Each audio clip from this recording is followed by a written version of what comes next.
Now, after we have drawn the Lewis dot diagram of compounds which are formed by covalent bonds, we have another thing which is to be calculated for each and every structures that are developed by us. This is called formal charge. Formal charge मतलब क्या होता है? जैसे हम लोग formal कपड़े पहनते हैं, फॉर्मल कपड़े क्या होता है कि इट्स अ गेटअप. तुम किसी भी कॉर्पोरेट जगह में जाओ, बा किसी भी जॉब इंटरव्यू में जाओ, बा एग्जाम्स में जा रहे हो, बा लाइक स्कूल का एडमिशन टेस्ट के लिए जा रहे हो, तो you go in your school uniform. School uniforms are basically formal uniforms. तो फॉर्मल यूनिफॉर्म्स का क्या फायदा होता है? फॉर्मल यूनिफॉर्म्स आपका एक आउटर अपीयरेंस डिफाइन करता है. फॉर एग्जाम्पल, आप अगर स्कूल में गए एंड आप अगर half pant and T shirt में जाते हो स्कूल में एडमिशन देने, तो स्कूल वालों क्या सोचेगा? कहीं कोई पागल आया एडमिशन कराने. बट आप अगर पूरा well iron school uniform with polish shoes में जाते हो इंटरव्यू देने, तो the school authority will be impressed by the way you have appeared. तो उसमें एक परसेप्शन बदल जाता है. सिमिलरली हम लोग जब कोवेलेंट बॉन्ड फॉर्म हो जाता है, हर एक एलिमेंट का अपना जो वैलेंसी है वही उसका बेसिकली अपना चार्ज होता है. सोडियम का चार्ज +1 क्यों? बिकॉज सोडियम का वैलेंसी इज +1. क्लोरीन का चार्ज -1 क्यों? बिकॉज क्लोरीन का वैलेंसी इज -1. सो एक हर एक एलिमेंट का अपना एक चार्ज रहता है. बट वो चार्ज वो कब यूज होता है? वो चार्ज यूज होता है जब वो एक दूसरे के साथ इलेक्ट्रॉन शेयरिंग करके बॉन्ड बना लेता है. अब बॉन्ड बनाने के बाद वो एलिमेंट तो अकेला नहीं रहता है, it stays in form of some compounds, right. अब वो कंपाउंड को, अब वो कंपाउंड कंप्लीटली न्यूट्रल होना चाहिए. मान लो तुम वाटर फॉर्म किए हो. अब वाटर अगर न्यूट्रल नहीं है, तुम वाटर को टच करोगे तो तुमको इलेक्ट्रिकल शॉक लगेगा. तो for safety purpose and for stability purpose हर एक कंपाउंड जो बनता है वो न्यूट्रल है. फॉर एग्जाम्पल, तुम जो अभी हाथ में जो पेन पकड़ के बैठे हो, वो पेन भी बहुत सारे कोवेलेंट कोऑर्डिनेट आयनिक बॉन्ड्स का रिजल्ट है. बट अगर सारे बॉन्ड से बना हुआ कंपाउंड्स न्यूट्रल नहीं होता तो आप अभी पेन पकड़ के नहीं रख सकते, आपको शॉक लगता. तो बेसिकली हर एक कंपाउंड्स न्यूट्रल होता है. अब ये लाइक फॉर एग्जांपल मैं अगर एक बात करूं सल्फेट का, मेरे को पता है सल्फेट एज अ होल तो 2- है. अब सल्फेट में सल्फर का क्या चार्ज है, ऑक्सीजन का क्या चार्ज है, ये भी जानना जरूरी होता है. ये जो हम लोग एक मॉलिक्यूल बन जाने के बाद, मान लो सपोज सल्फर डाइऑक्साइड बाहर कोई चार्ज नहीं है तो it's a neutral compound. But sulphur dioxide बन जाने के बाद सल्फर का कितना चार्ज है, ऑक्सीजन का कितना चार्ज है, इंडिविजुअली जिसको कंप्लीट ऐड करके तुमको बाहर न्यूट्रल आ रहा है, वो भी जानना जरूरी है. ये चार्ज को मैं बोलता हूं फॉर्मल चार्जेस. तो फॉर्मल चार्ज मैं कैसे कैलकुलेट करता हूं? फॉर्मल चार्ज, ये फॉर्मूला है, लिख लो. मैं फॉर्मल चार्ज को I will denote by capital F capital C. तो formal charge on an atom in a Lewis structure is equal to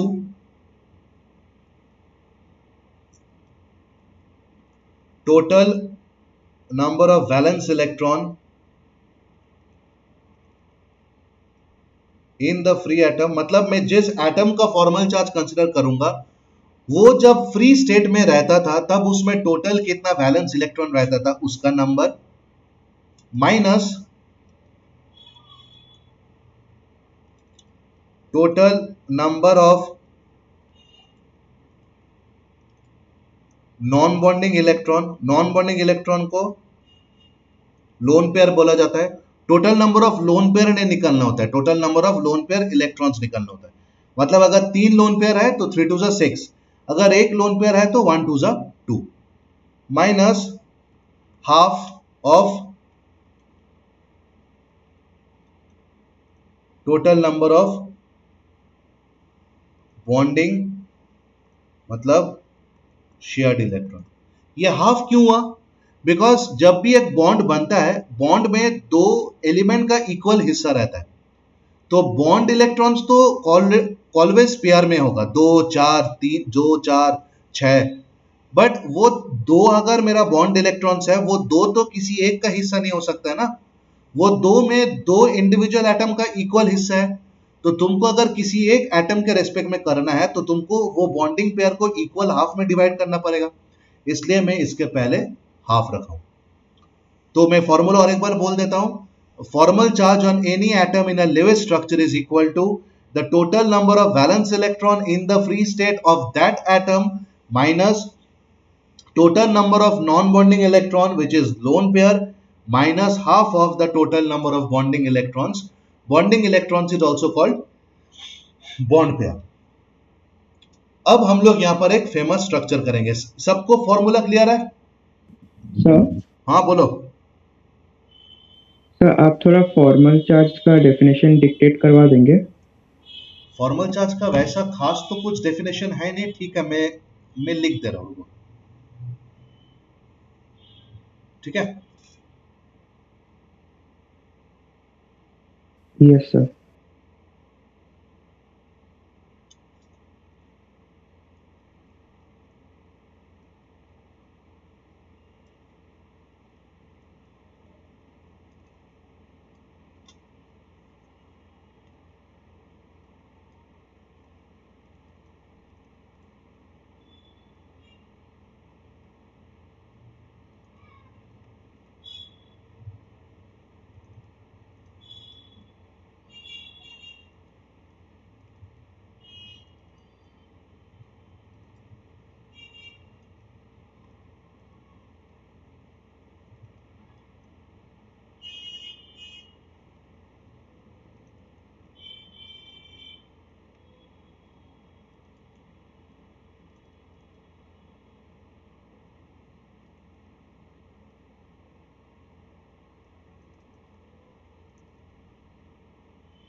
लिख लो, जिन लोगों को लिखना है मैं डेफिनेशन लिख दिया हूं, लिख लो। It can be defined as the difference between the number of valence electron of that atom in an isolated or free state and the number assigned to that atom in the Lewis structure.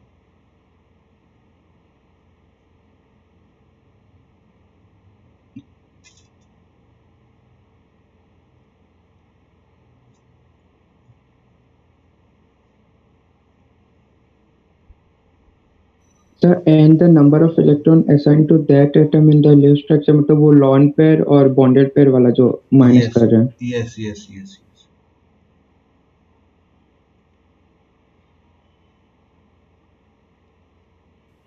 Sir अगर हम लोग sir वो last में जो है minus half into total number of bonding electrons, sir उसके जगह अगर डायरेक्ट हम लोग टोटल नंबर ऑफ बॉन्ड्स ले लें तो हो जाएगा? हाँ, बट बेसिकली मेरे को इलेक्ट्रॉन लेके काम करना है, इसलिए तुम लिख सकते हो total number of bonding electrons ही लिखना जायज है। Okay sir. बिकॉज मैं इलेक्ट्रॉन लेके काम कर रहा हूँ ना, एकदम स्टार्टिंग से मैं इलेक्ट्रॉन लेके ही काम कर रहा हूँ। सबको क्लियर है? Yes sir. जो हो क्लास में सबको क्लियर है? Yes sir. एक बार यस सर लिख दो सबको ही। सर थोड़ा स्क्रॉल अप करके, एक सेकंड सत्य, थोड़ा स्क्रॉल अप करके फॉर्मूला चार्ज का फॉर्मूला दिखाएंगे? लो देख लो।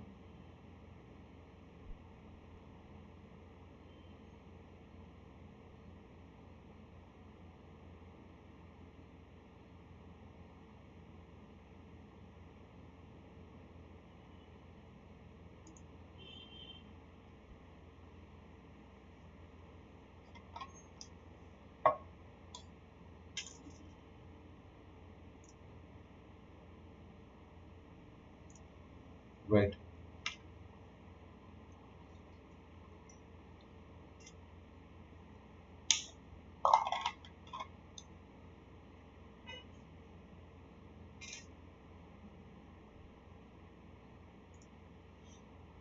Okay. Now,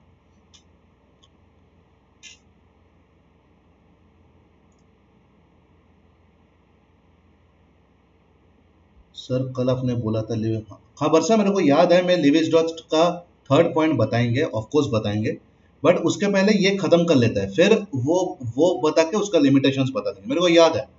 थैंक यू याद दिलाने के लिए और एक बार।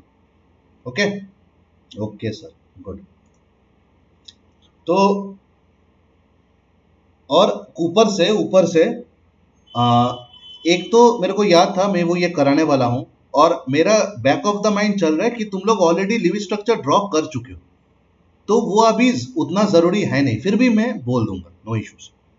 अब let us consider the structure of ozone. अब ओजोन का स्ट्रक्चर आप लोग के लिए थोड़ा क्रिटिकल हो सकता है, because it consist of both single bond and double bond. तो I am drawing the structure for you, आप लोग लिख लो।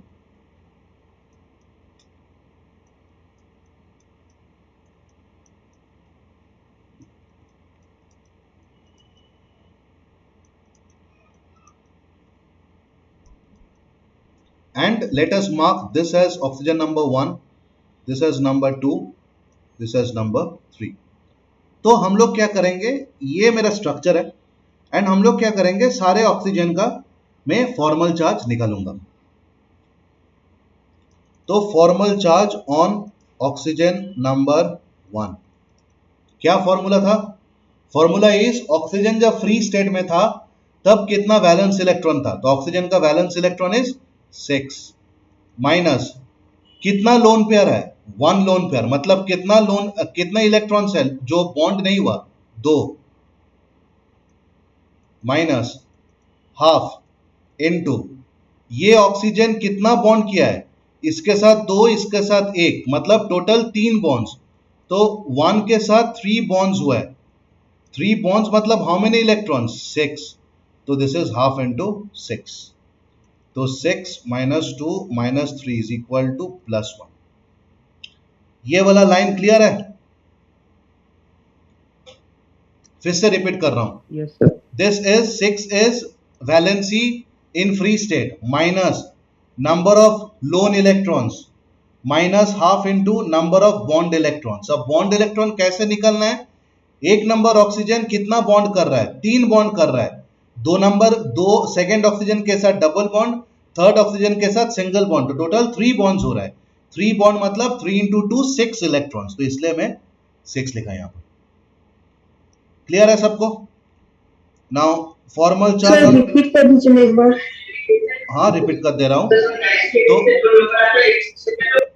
According to formula, formal charge में पहला क्या आएगा मेरा, पहला आएगा, मैं और एक बार रिपीट कर दे रहा हूं, मेरा पहला आएगा, जिस एटम का मैं कर रहा हूं वो अगर फ्री स्टेट में होता तो उसमें कितना वैलेंस इलेक्ट्रॉन होता, तो ऑक्सीजन का वैलेंस इलेक्ट्रॉन कितना है, 6, तो पहला में आया 6, माइनस ये जो ऑक्सीजन में ले रहा हूं उस पे कितना लोन इलेक्ट्रॉन्स है, लोन इलेक्ट्रॉन्स मतलब लोन पेयर में कितने इलेक्ट्रॉन्स है, कितना लोन पेयर है, एक ही लोन पेयर है, मतलब कितने इलेक्ट्रॉन होगा, 2 इलेक्ट्रॉन होगा, माइनस हाफ ऑफ उसके साथ कितना बॉन्डिंग इलेक्ट्रॉन्स है। तो बॉन्डिंग इलेक्ट्रॉन्स जानने के पहले हम लोग ये पता करेंगे कि कितना बॉन्ड्स है। तो हम लोग देख पा रहे हैं कि पहला ऑक्सीजन सेकेंड ऑक्सीजन के साथ 2 बॉन्ड कर रहा है, थर्ड ऑक्सीजन के साथ 1 बॉन्ड कर रहा है, तो यहां 2 बॉन्ड, यहां 1 बॉन्ड, टोटल हुआ मेरा 3 बॉन्ड्स। अब 1 bond is equal to 2 electrons, तो 3 bond is equal to 3 into 2 6 electrons, इसलिए मैं यहां पर 6 लिखा। अभी क्लियर है?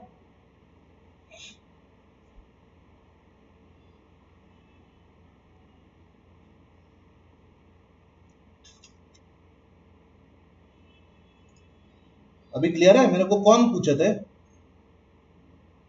सर हम। क्लियर है अभी अंशिका? हाँ सर। ओके।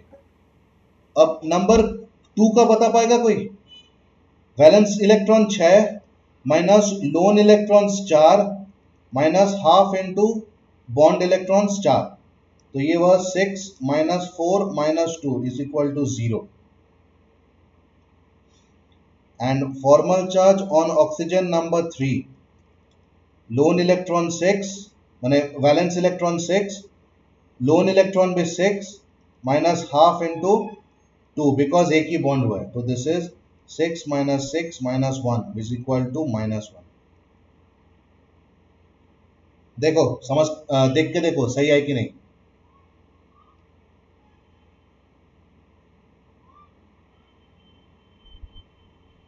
Yes sir. सही है।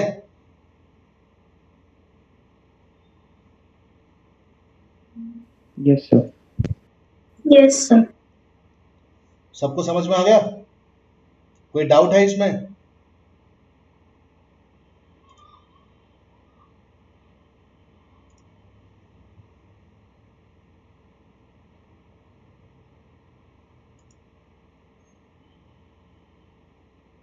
Okay.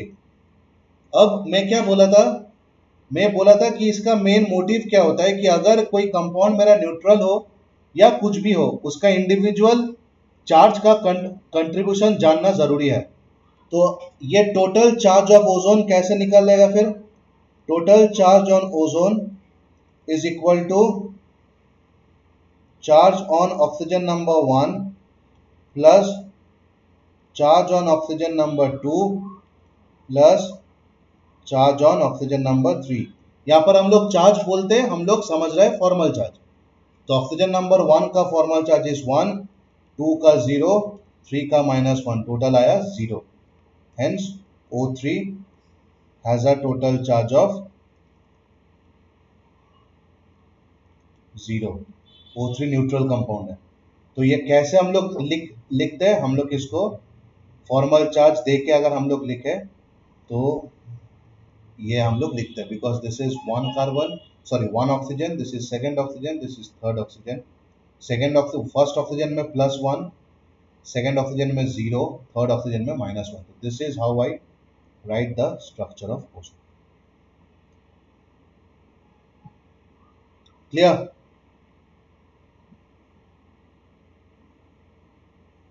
Yes sir.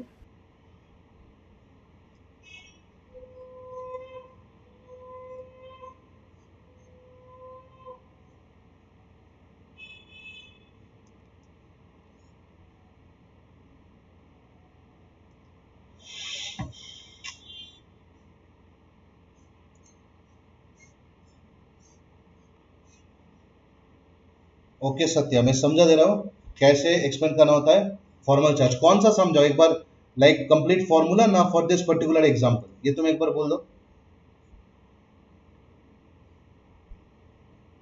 Example. Okay, तो यहां पर मैं एक स्ट्रक्चर लिया हूं ओजोन का। ओजोन का ये डायग्राम होता है। मैं यहां पर जो चीज नहीं चाहिए मैं मिटा दे रहा हूं। ओजोन का ये डायग्राम होता है, एंड उसके बाद किसी भी चीज का लिविज डायग्राम ड्रॉ करने के बाद हम लोग, अच्छा do one thing for Satya के लिए, हम लोग एक और एग्जांपल लेते हैं। हम लोग एग्जांपल लेता है ऑफ NH3, ठीक है? तो सबको ही पहले NH3 का लिविज स्ट्रक्चर ड्रॉ करो। कैसे होता है? NH, सॉरी मेरा माय बैड,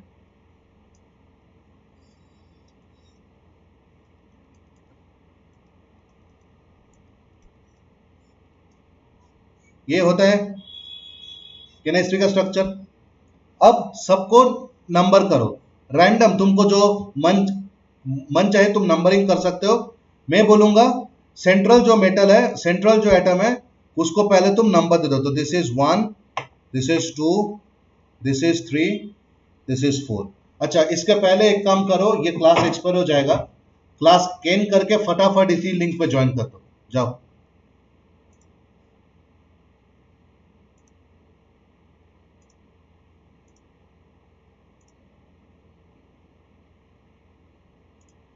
या तो आई होप सब ज्वाइन कर गए।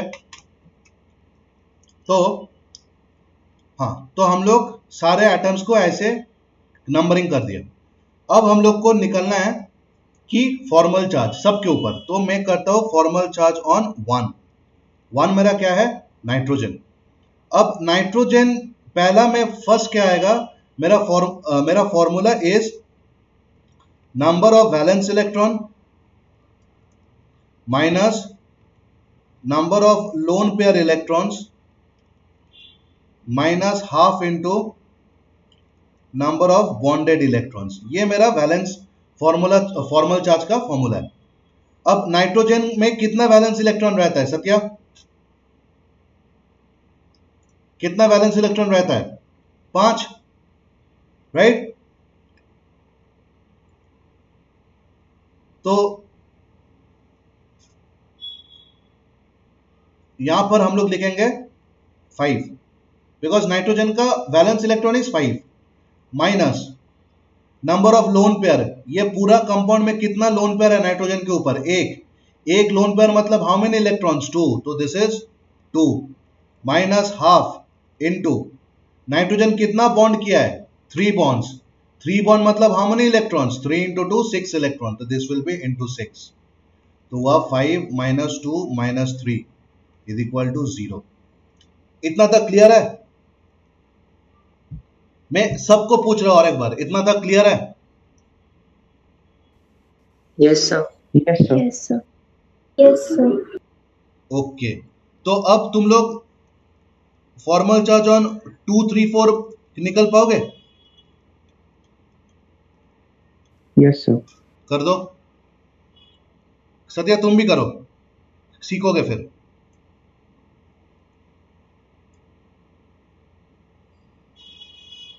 मैं कुछ नहीं लिख रहा हूं, मैं कुछ नहीं लिखूंगा, बस तुम लोग मेरे को सीधा आंसर दोगे.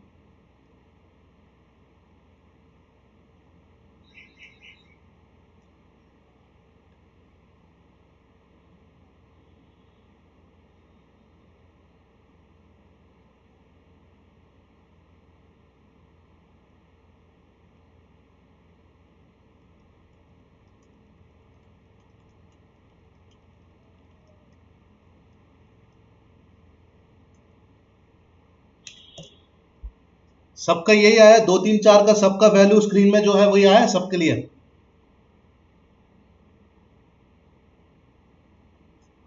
Yes, sir. Yes, Yes, sir. Satya समझ में आया? गुड. कब अगर मैं टोटल NH3 का चार्ज मांगू तो क्या होगा? Total charge of NH3 will be formal charge on 1 plus formal charge on 2 plus formal charge on 3 plus formal charge on 4 which is 0. Good. समझ में आ गया सबको?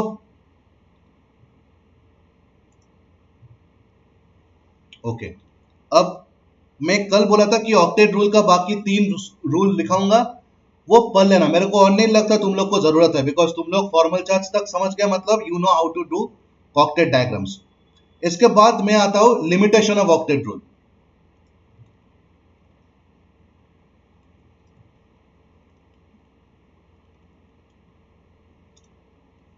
मतलब क्या है? लिमिटेशन ऑफ ऑक्टेट रूल एक ऐसा टॉपिक है जिसके लिए पूरा लिविस कंसेप्ट फेल कर जाता है.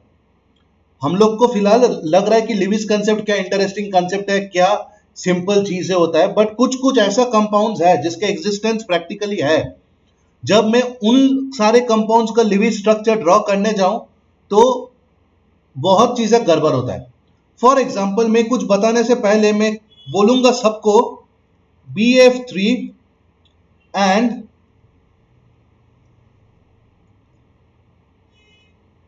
SCl6. मैं सबको बोलूंगा BF3 और SCl6 का लिविस स्ट्रक्चर ड्रॉ करो एंड मेरे को बोलो बोरॉन में कितना फाइनल इलेक्ट्रॉन्स होता है एंड सल्फर में कितना फाइनल इलेक्ट्रॉन्स होता है. जल्दी.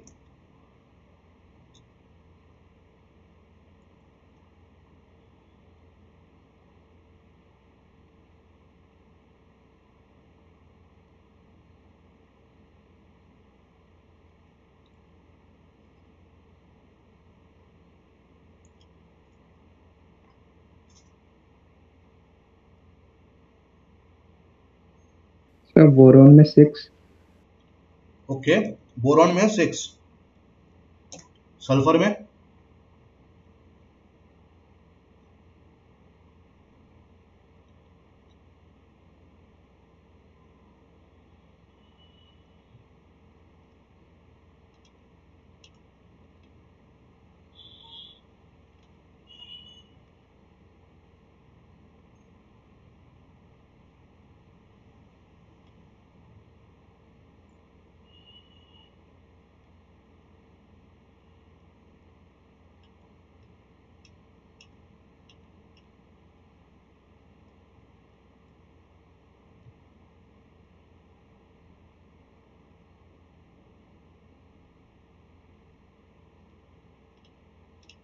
सर 12।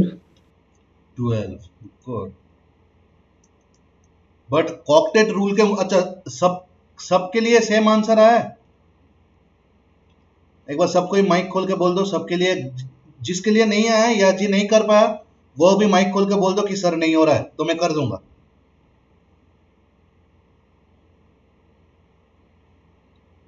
सर HCl6 वाला थोड़ा सा ओके बताइए। ओके ओके, कर दे रहा हूं।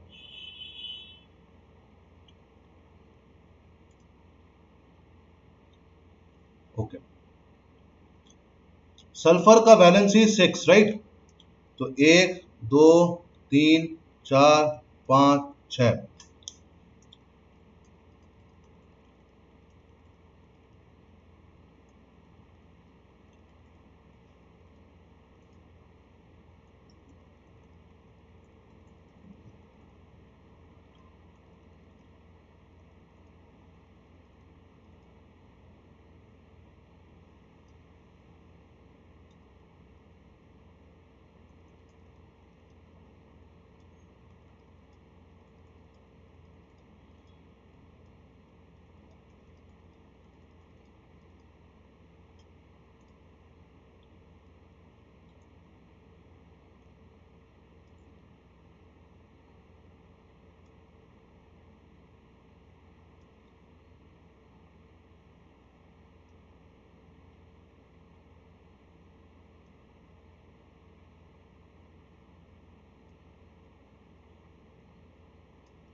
अब हुआ HCl6, समझ में आया?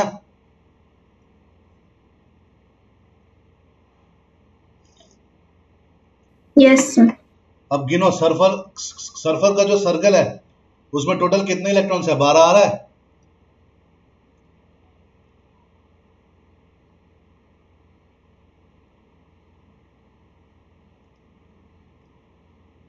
Yes sir. बट कितना रहना चाहिए बाय ऑक्टेट रूल?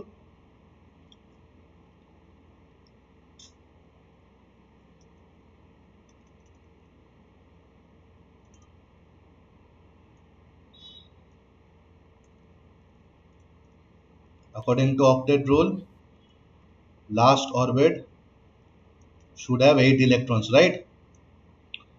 BF3 में क्या हो रहा है? 6 हो रहा है। HCl6 में क्या हो रहा है? 12 हो रहा है।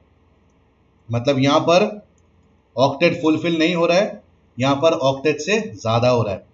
These compounds are called octet deficient compounds and these are called expanded octet compounds. ये क्यों हो रहा है, इसका एक्सप्लेनेशन ऑक्टेट रूल दे नहीं पाया। ये क्यों हो रहा है, इसका एक्सप्लेनेशन ऑक्टेट रूल दे नहीं पाया।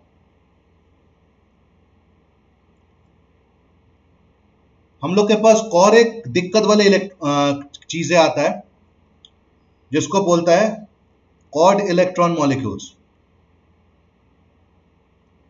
हम लोग कल एक चीज पढ़े थे कि ऑक्टेट रूल का पहला स्टेटमेंट इज तुम जो कंपाउंड बनाओगे उसमें जितना एलिमेंट्स है सबका वैलेंस इलेक्ट्रॉन ऐड करो, जितना टोटल नंबर ऑफ इलेक्ट्रॉन्स होगा उसी नंबर ऑफ इलेक्ट्रॉन से मेरे को सारे कंप्लीट एटम बनाना, मतलब कंप्लीट मॉलिक्यूल बनाना है। अब मान लो वो नंबर ऑफ इलेक्ट्रॉन्स मेरा ऑड आ जाए तो मैं क्या करूंगा? अब सवाल है कि सर अब मेरा ऑड इलेक्ट्रॉन कैसे आएगा? ऑड इलेक्ट्रॉन इसलिए आता है बिकॉज अगर मान लो वो कंपाउंड में एक माइनस चार्ज है तो क्या बोला था, जितना नंबर ऑफ इलेक्ट्रॉन्स दे रहे हो उससे -1 करोगे, एंड अगर वो कंपाउंड प्लस चार्ज है मतलब टोटल नंबर ऑफ जो इलेक्ट्रॉन्स कंसिडर किया उससे एक कम करोगे। ये हम लोग इतना तक हम लोग लास्ट क्लास बोले थे। तो एक कंपाउंड है which is nitric oxide which is NO, एक बहुत फेमस कंपाउंड है nitric oxide which is KNO। अब मैं गारंटी दे रहा हूं तुम लोग कोशिश करो इसका ऑक्टेट स्ट्रक्चर बनाने के लिए जिसमें दोनों का ऑक्टेट हो। चलो कोशिश करो, किसी भी तरह का नाइट्रोजन ऑक्सीजन के अंदर कोवलेंट बॉन्ड बनाओ ताकि दोनों को 8-8 इलेक्ट्रॉन मिले एंड दोनों सेटिस्फाई रहे।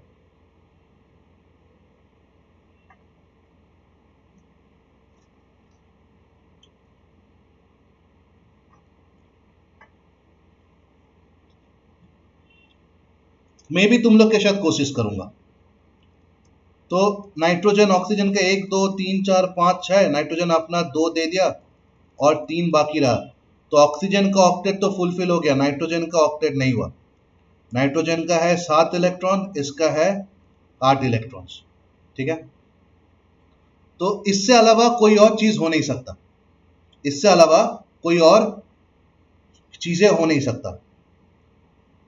तो मैं इसको कैसे लिख सकता हूं? मैं उसको ऐसे लिख सकता हूं,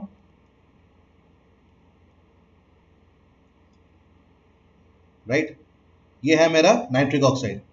अब ये इसमें ऑक्टेट फुलफिल क्यों नहीं हुआ? बिकॉज नाइट्रोजन का वैलेंस इलेक्ट्रॉन इज 5, ऑक्सीजन का valence electron is 6, 6 + 5 is 11, it's a odd number. These are examples of compounds जहां पर ऑड इलेक्ट्रॉन होता है। ये ऑड इलेक्ट्रॉन है बोल के इसमें दोनों के लिए ऑक्टेट फुलफिलमेंट साइमल्टेनियसली पॉसिबल नहीं है। फॉर एग्जाम्पल अब मैं और एक स्ट्रक्चर बोल रहा हूं, नाइट्रोजन डाइऑक्साइड, ये भी तुम लोग कोशिश कर रहे हो, NO2। मैं तुम लोग के साथ कोशिश करूंगा बिकॉज 2 ऑक्सीजन है, मैं मान लिया नाइट्रोजन को मैं बीच में रख दिया, यहां पर ऑक्सीजन रख दिया, यहां पर ऑक्सीजन रख दिया, तो 1 2 3 4 5, 1 2 3 4 5 6, 1 2 3 4 5 6, तो ये हुआ मेरा 8, ये हुआ मेरा 8, ये हुआ मेरा 9, इसका हुआ 8 इलेक्ट्रॉन, इसका हुआ 8 इलेक्ट्रॉन, इसका हुआ 9 इलेक्ट्रॉन। Not possible. ये भी क्यों हुआ? बिकॉज ऑक्सीजन का वैलेंस इज 8 और एक का is 8, sorry very sorry, oxygen का वैलेंस इज 6 और एक का भी 6 और नाइट्रोजन का 5, तो 6 6 12, 12 + 5 19, इट्स ऑड इलेक्ट्रॉन मॉलिक्यूल। तो ये ऑड इलेक्ट्रॉन मॉलिक्यूल का स्ट्रक्चर कैसे होना चाहिए ताकि ये ऑक्टेट फुलफिल करे? ऐसा कैसे मैं BF3 BCl3 जैसा कंपाउंड का लिविज स्ट्रक्चर करूं ताकि उसका ऑक्टेट बाकी ना रह जाए, एंड कैसे मैं SF6 HCl6 का कंपाउंड बनाऊं ताकि मेरा ऑक्टेट एक्स्ट्रा ना हो जाए? ये कुछ डिफिकल्ट सवाल का जवाब ऑक्टेट रूल नहीं दे पाया। अब तुम लोग पूछोगे कि सर तो नहीं दे पाया तो का जवाब और 2-3 क्लास बाद आएगा। तो ये 3 ड्रॉबैक होने के इसके साथ there are other drawbacks of octet theory. Number 1, हम लोग कभी तक क्या पढ़े थे? हम लोग अभी तक पढ़े थे कि पीरियोडिक टेबल का लेफ्ट हैंड में मेटल्स रहता है, राइट साइड में नॉन मेटल्स रहता है, एक्सट्रीम राइट में मेरा नोबल गैस रहता है, एंड नोबल गैस कोई कंपाउंड नहीं फॉर्म करता है। बट प्रैक्टिकली जेनॉन कुछ कुछ कंपाउंड फॉर्म करता है which is XeF2, XeF4, KrF2 and so on. अब सवाल इस, अगर लिविस बोलता है कि सारे केमिकल सारे एटम्स तभी बॉन्ड करता है जब उसको ऑक्टेट फुलफिल करना है, मेरे भाई जेनॉन का तो ऑलरेडी ऑक्टेट फुलफिल है, क्रिप्टॉन का तो ऑलरेडी ऑक्टेट फुलफिल है, तो ये क्यों कंपाउंड फॉर्म कर रहा है, इसका सवाल अभी भी पेंडिंग है। सेकंड, शेप कैसा होता है? मैं केक के बाद एक बॉन्ड बनाते जा रहा हूं, शेप कैसा होगा? ये भी शेप कुछ नहीं बोलता है। एंड तीसरा, मैं जो केक के एटम के बाद दूसरा एटम शेयर कर रहा हूं तो बहुत लंबा लंबा कंपाउंड्स बन रहा है, तो वो कंपाउंड्स वाकिफ में स्टेबल है या वो कंपाउंड्स टूट जाएगा थोड़ी देर बाद, मतलब उसका स्टेबिलिटी क्या है? ये तीनों सवाल का जवाब ऑक्टेट रूल ने दे नहीं पाया था। तो these are some of the drawbacks along with पहला का 3, these are some of the major drawbacks or I can say limitations of octet rule. Clear है? सर शेप मतलब वो 3D स्ट्रक्चर कैसा होगा उसका? सिर्फ 3D नहीं, एनीथिंग लाइक हम लोग, याद है हम लोग बचपन में पढ़े थे वाटर का शेप ऐसा होता है, राइट? बट ये क्यों होता है? तो ये क्यों होता है? बिकॉज वाटर तो हम लोग पहले दिन ही हम लोग वाटर ड्रॉ किए थे, तो ये कैसा होता है? नहीं प्रियांशु, इसका आंसर है, ये मिस्ट्री नहीं है, बिकॉज केमिस्ट्री का नाम ही के mystery, who is the mystery, but हाँ इसका आंसर है। बट इसका आंसर आने के पहले हमको कुछ कुछ और भी कॉन्सेप्ट सीखना पड़ेगा, ठीक है? और अच्छा, तो फिलहाल सबको क्लियर है? किसी के मन में कुछ डाउट है कि सर कोवलेंट बॉन्ड कैसे होता है, ऑक्टेट क्या होता है? मैं ये चैप्टर बहुत ही स्लो जाऊंगा बिकॉज ये बहुत इंपॉर्टेंट चीज है। हाँ बोलो सर, वो स्टेबिलिटी में क्या बोले थे? स्टेबिलिटी मतलब में जो बड़ा बड़ा कंपाउंड्स फॉर्म करोगे, मान लो मैं अगर अभी तुम लोग को बोलता हूं कि C5H12 फॉर्म करो, तो तुम लोग सी सी सी सी सी फिर यहां पर सिंगल बॉन्ड करके तुम वो फॉर्म करोगे। तो ये जो तुम फॉर्म जो कर लिया, ये तो चलो अच्छा बात है, तुम पेन एंड पेपर में फॉर्म कर लिया। अब मैं जो भी यहां पर कंपाउंड ड्रॉ कर रहा हूं, मेरा आइडिया है कि रियल लाइफ में भी ये ऐसा ही दिखता है। तो सवाल इस कि कितना बड़ा कंपाउंड एग्जिस्ट करता है या नहीं करता है, हम लोग को अभी तक नहीं पता, राइट? बिकॉज अभी तक हम लोग सीख रहे हैं कि बॉन्डिंग कैसे होता है। हम लोग अभी तक सिर्फ कोसेल-लिविस थ्योरी तक आया है, ठीक है? और किसी को कुछ डाउट है?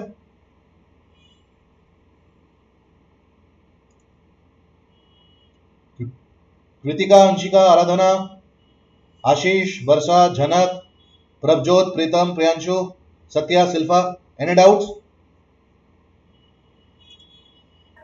No, sir. Is it clear? No, sir. अच्छा, मेरे को एक चीज आई गॉट अ फीडबैक। देखो मैं पहला दिन बोला था मेरे साथ फ्रैंक हो जाओ, तो मेरे को एक फीडबैक मिला रोहित सर से कि तुम लोग को मेरा हैंडराइटिंग समझने में दिक्कत हो रहा है। तो पहला सवाल इज, ये बात पहले क्यों नहीं बताया मेरे को? अब मैं इंडिविजुअल सबको पूछूंगा, जो बोला नहीं सर पहले दिक्कत हो रहा था, मैं उसको पूछूंगा कि मेरे से क्या गुनाह हो गया कि तुम मेरे को पहले नहीं बताया। तो पहला इज, मेरा लिस्ट में पहला नाम आता है रितिका। तो रितिका, Yes, sir. मेरा हैंडराइटिंग में कुछ इश्यू है, समझ में आता है? Yes, sir. समझ में आता है. पक्का? Yes, sir. ओके। अविनाश? ये सर आता है, बट कोई कोई जगह पे मेरे को नहीं आता, तो मैं पूछ ही लेता हूँ क्लास पे। हाँ तुम पूछ लेते हो। ओके। अंशिका? हाँ सर, समझ आता है. पक्का समझ आता है? हाँ सर. ओके। आराधना? Yes, sir. समझ में आ रहा है. आशीष? यस सर, समझ में आता है। वर्षा? Yes, sir. आता है. झनक? Yes, sir. समझ में आता है. प्रभजोत? Yes, sir. समझ में आ रहा है. ओके। प्रीतम? यस सर, समझ में आता है। प्रियांशु?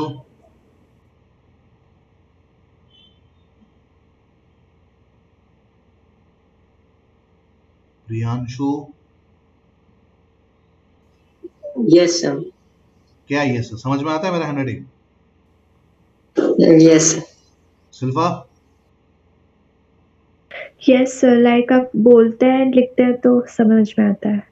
तो अब ये कौन आदमी है जो बोला है कि सर का हैंडराइटिंग समझ में नहीं आता है, मेरे को वो निकाल के दो। हमको उनसे इंटरोगेट करना है। नहीं, मजाक कर रहा हूं। हो सकता है, इसलिए मैं आज नया प्लेटफॉर्म में लिख रहा हूं।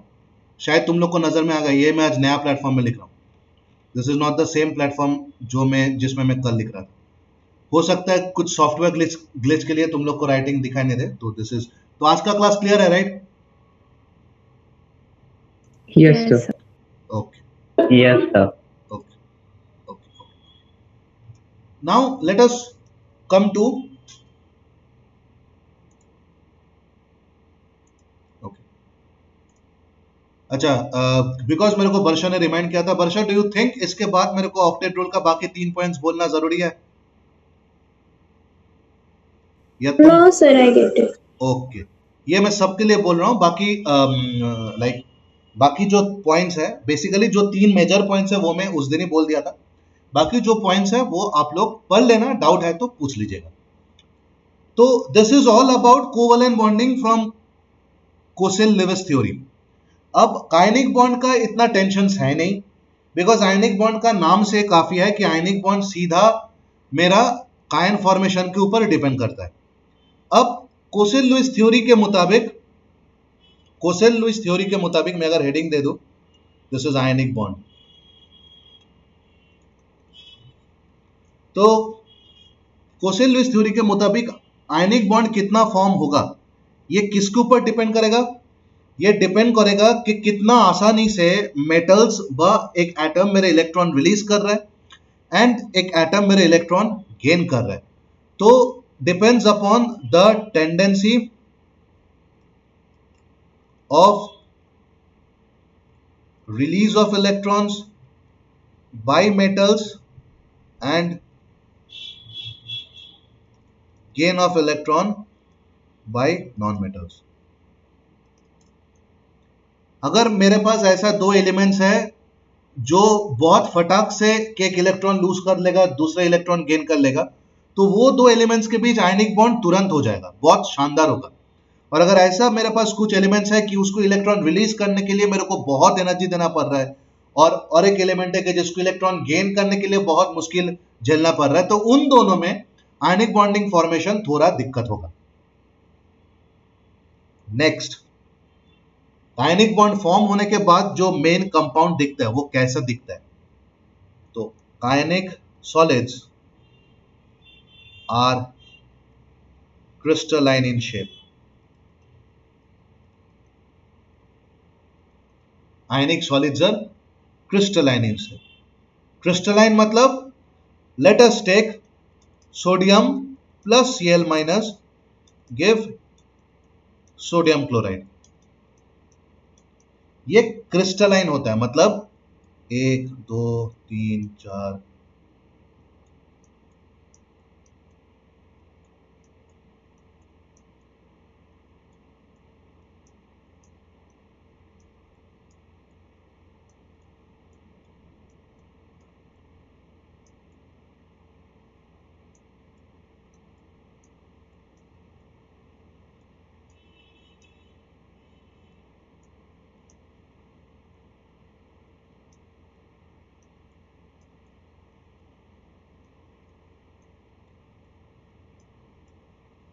तो ऐसा रेगुलर 3D ज्योमेट्रिकल अरेंजमेंट होता है ऑफ क्यूब्स, एंड यहां पर अगर Na प्लस बैठेगा, यहां पर Cl माइनस, फिर यहां पर Na प्लस, यहां पर Cl माइनस, यहां पर Cl minus, Na plus, Cl minus, Na plus, Cl minus, Na plus, Cl minus, Na plus, Cl minus, Na plus, Cl minus, Na plus.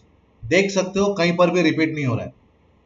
पहले एक पॉजिटिव आयन, फिर एक नेगेटिव आयन, फिर एक पॉजिटिव आयन, फिर एक नेगेटिव आयन, ऐसे ऐसे रेगुलर 3D ज्योमेट्रिकल अरेंजमेंट्स को मैं क्रिस्टल बोलता हूं। ठीक है, ये जो इंडिविजुअल इंडिविजुअल पॉइंट्स है, पॉइंट्स मतलब ये पॉइंट्स बेसिकली क्या है, ये बेसिकली क्यूब है। तो मैं अगर एक क्यूब ड्रॉ करूंगा,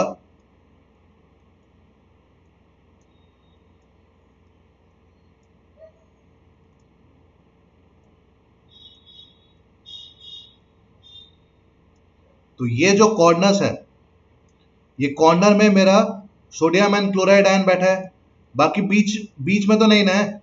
तो ये जो कॉर्नर्स है, these are called lattice sides, और इसको लैटिस पोजीशन भी बोला जाता है। Lattice is also a like I don't know Greek या समथिंग नेम फॉर क्रिस्टल। तो इसको बोलते हैं लैटिस साइड्स। लैटिस साइड्स में ही मेरा जो आयंस फॉर्मेशन होता है वो जाके वहां बैठ जाता है। अच्छा, ये सब का साइज सेम नहीं होता है, बिकॉज हम लोग पीरियोडिक टेबल में पढ़े थे, size of a cation is less than the mother atom, size of a anion is more than the mother atom. तो अगर मैं यहां पर करूं तो let this be Cl minus, तो let this be sodium plus, again let this be Cl minus, let this be sodium plus, this is sodium plus, this is Cl minus, this is Cl minus, this is sodium plus। तो देख पा रहे हो alternate arrangements हो रहा है and sizes भी अलग अलग है। सो ये स्ट्रक्चर बेसिकली मैं किसका ड्रॉ किया, this is a very famous rock salt structure, जो तुम लोग बिट तो लूना खाते हो, दिस इज लाइक दिस। ठीक है, अब जब भी ऐसा चीज होता है तो इसके पीछे बहुत सारे प्रोसेसेस इन्वॉल्व है जो कभी हम लोग डिस्कस करने वाला है। तो इसके लिए मेरे को दो टर्म जानना जरूरी है, one is ionization enthalpy, other is electron gain affinity, और I can say electron affinity. तो आयनाइजेशन एंथैल्पी क्या है? आयनाइजेशन एंथैल्पी इज, कोई बोलेगा मेरे को आयनाइजेशन एंथैल्पी क्या है कि कैन यू वन?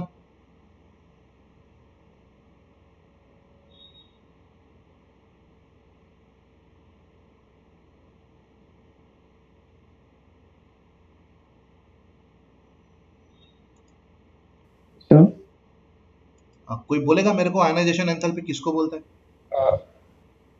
सर मतलब अगर कोई भी हम लोग आइसोलेटेड एटम हो उसमें से हम लोग इलेक्ट्रॉन निकालना चाहें तो वही होता है। तो क्या होता है?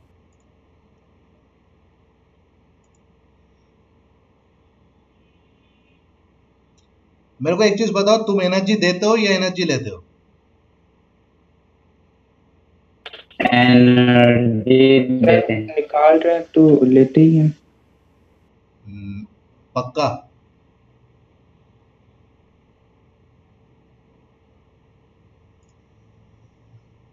Yes sir. किसी को ट्राई करना है what is ionization enthalpy? Sir बोलो बोलो बोलो। सर किसी आइसोलेटेड एटम मतलब से ना वो इलेक्ट्रॉन निकाला जाता है तो वो एक एनर्जी मतलब रिलीज करता है, उसी का एंथैल्पी कहते हैं। एंड इलेक्ट्रॉन के एफिनिटी मतलब बट इलेक्ट्रॉन बट देते हैं बट तो बट बट एक सेकंड एक सेकंड एक सेकंड एक सेकंड, थोड़ा गड़बड़ कर लियो। प्रभजोत ने सही आंसर दिया, the amount of energy required to remove an electron from an isolated gaseous atom of an element, which is very true. तो तुम अगर इलेक्ट्रॉन निकालने का कोशिश करोगे तो तुमको एनर्जी देना होगा, बिकॉज इलेक्ट्रॉन्स ऑलरेडी न्यूक्लियस में जो प्रोटॉन्स है उसके साथ strong internuclear force of attraction में बैठा है। तो तुमको अगर निकलना है तुमको एनर्जी देना जरूरी है। इसलिए मेरा जितना डाउन द ग्रुप जाता हूं मेरा एटॉमिक साइज इंक्रीज होता है एंड मेरा कम एनर्जी जरूरत होता है, इसलिए मेरा आयनाइजेशन एनर्जी डिक्रीजेस। तो आयनाइजेशन एंथैल्पी के लिए मैं बोल सकता हूं मेटल्स के से इसके साथ तुम अगर लाइक एक इलेक्ट्रॉन ले, एक नहीं सॉरी, अगर मैं नॉर्मल, अच्छा ठीक है, एक इलेक्ट्रॉन रिलीज करोगे तो तुम्हारे पास आएगा m स्टार, ये भी मेरा आइसोलेटेड गैसियस में ही होता है, एंड इस प्रोसेस के साथ मेरा लिंक होता है आयनाइजेशन एंथैल्पी। और सिमिलरली x के साथ तुम अगर एक इलेक्ट्रॉन गेन कर रहे हो तो तुमको नेगेटिव आयन मिल रहा है, इसके साथ मेरा जो प्रोसेस लिंक होता है that is electron gain affinity.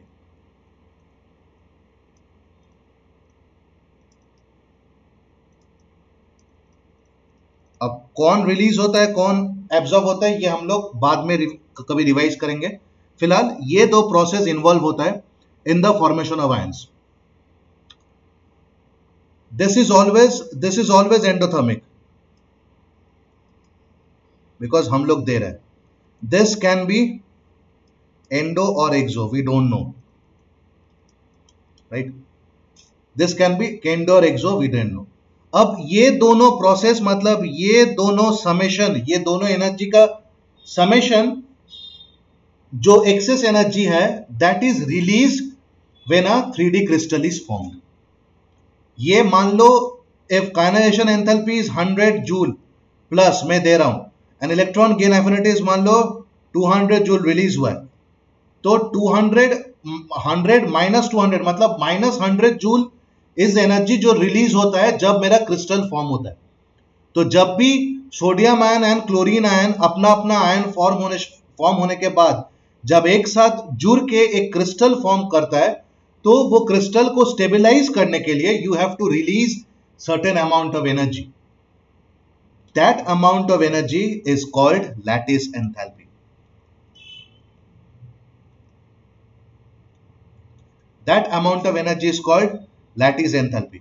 अब तुम लैटिस एंथैल्पी मेजर कैसे करोगे? 7 बज गया, last topic, last line. Lattice enthalpy measure कैसे करोगे? जितना अमाउंट ऑफ एनर्जी रिलीज हुआ वो मैं ऐसे मेजर करूंगा कि मेरे पास एक क्रिस्टल है, मैं उसको एनर्जी दे रहा हूं, तो जितना अमाउंट ऑफ एनर्जी क्रिस्टल को देने के बाद वो क्रिस्टल ब्रेक करके अपने इंडिविजुअल आयंस पे डिवाइड होगा, that is called lattice enthalpy. तो मैं बोल सकता हूं Na plus plus Cl minus gives NaCl minus a particular amount of energy, lattice enthalpy. यही जो NaCl है इसको अगर मैं लैटिस एंथैल्पी दूं तो ये ब्रेक कर जाएगा into Na plus plus Cl minus. This is something called lattice enthalpy. समझ में आ गया सबको?